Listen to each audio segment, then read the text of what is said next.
In this video, I'll show you how to delete a TonKeeper wallet step by step.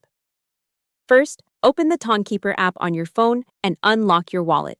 Before deleting anything, make sure you have your recovery phrase saved and that your wallet balance is empty or transferred somewhere safe. Once a wallet is removed from the app, you'll need the recovery phrase to restore it later. Next, tap the Settings icon in the TonKeeper app. In the Settings menu, look for the Wallets or Manage Wallets section.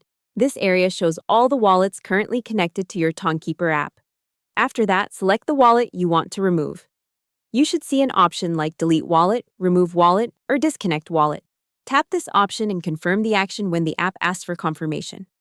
Finally, after confirming, the wallet will be removed from the TonKeeper app.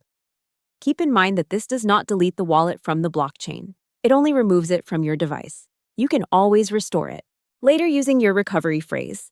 Hope the tutorial was helpful. Subscribe to my channel and see you in the next video.